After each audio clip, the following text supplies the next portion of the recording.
Hello, my name is Alejandro Gutierrez, and I'm doing problem number 26 on page 130 of chapter 5. So it says, a 5 kilogram object placed on a frictionless horizontal table is connected to a string that passes over a pulley and then is fastened to a hanging 9 kilogram object as shown in the figure.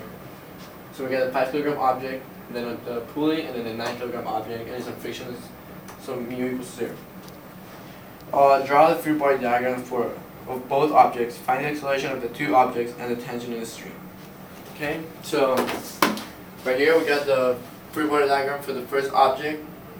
We got tension pulling it to the right, and normal force pulling it up, and then M1G pulling it down. This is the SPD for the second object.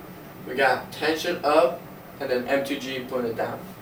So the sum of forces for the first object on the x direction, we got tension equals to M1A, and the y direction we got M1G minus N equals to 0 because it's not acceleration it's not moving on the vertical way. And then on the second object, well, there's no force in the x direction, so it's just 0. And on the y, we got T minus M2G, right? Because this is M2G negative M2G because the acceleration is actually going against the coordinate system, and it equals to negative M2A. It's negative because the same reason, because A, the acceleration is moving away from on the opposite direction from the coordinate system. Okay, so we're gonna start looking for tension. So this one we could actually divide it into. So we could leave T by itself. So tension it's equals to M2G minus M2A. And then once we have this, we can substitute it on this one, on this T. So we're gonna have that M1A from this one, and it's equal to M2G minus M2A. So now we need to get the A's on one side. So M1A plus M2A it's equals to M2G. Factorize the A times M1A plus A times M1 plus M2 is equals to M2G.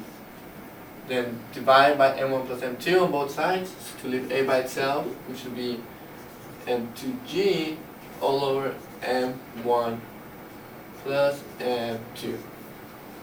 So this is how we get acceleration. We can do a unit check.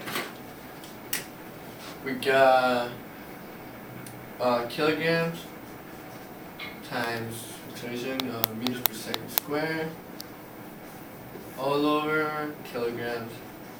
Kilograms cancel out, and we're left with meters per second square. Good, because acceleration.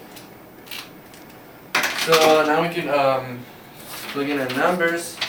So we got acceleration equals to M2, so 9, G 9.8, M1 is 5, plus M2 is 9, and then we come out to be 6.3 meters per second square.